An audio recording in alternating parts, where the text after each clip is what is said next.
एक ऊंचे पर्वत की चोटी पर, जहां सन्नाटा भी मौन साधना करता है, वहीं विराजमान थी जगत जननी माता लक्ष्मी। उनकी दृष्टि जब पृथ्वी पर पड़ी तो उन्होंने देखा दरिद्रता, भूख, पीड़ा और ममता से खाली एक संसार। धरती का यह दुख माता के हृदय को चीर गया और उनकी आंखों से करुणा के आंसू बहने लगे। माता लक्ष्मी का वह रुदन इतना करुण था कि स्वर्ग लोक तक स्तब्ध रह गया।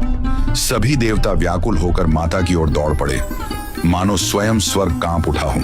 इंद्र ने हाथ जोड़कर कहा, मां, कृपया मत रोइए, आपके आंसू हमारे हृदय सहन नहीं कर पा रहे। पर माता के दुख को देख देवताओं की आंखें भी भर आईं। स्वर्ग रोने लगा।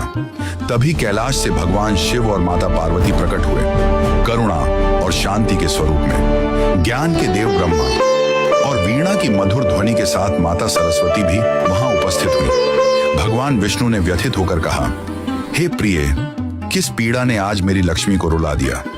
माता पार्वती बोली, हे महालक्ष्मी, आपके इस रुदन से पूरा जगत रो रहा है। ब्रह्मा ने कहा, मां, बताइए आपकी पीड़ा, हम सभी मिलकर समाधान करेंगे। पर माता लक्ष्मी मौन रही, दुख में स्वयं को भूल चुकी थी। उनका मौन शब्दों से अधिक बोल रहा था। धीरे धीरे उनकी आंखों से बहते आंसू नदी का रूप लेने लगे, दिव्य, प्रकाशमान, करुणा से भरे। वह दिव्य नदी ऊंचे पर्वतों से उतरकर पृथ्वी की ओर बह चली। जहां वह नदी पहुंची, वहां दरिद्रता मिट गई, धरती हरी भरी हो गई और ममता फिर से जीवित हो उठी।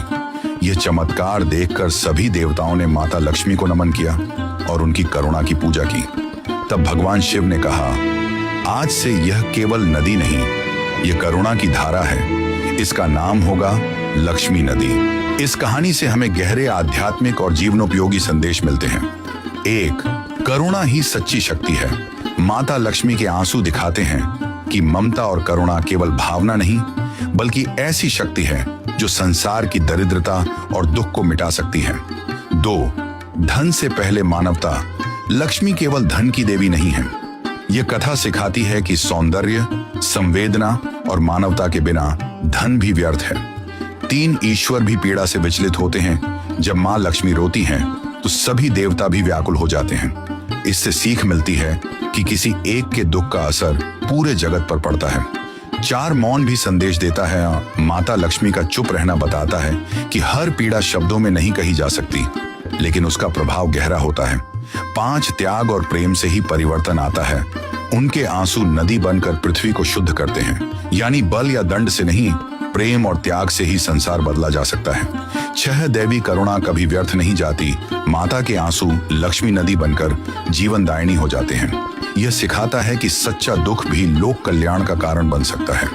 जहां करुणा है, वहीं समृद्धि है। जहां ममता है, वहीं लक्ष्मी का वास है।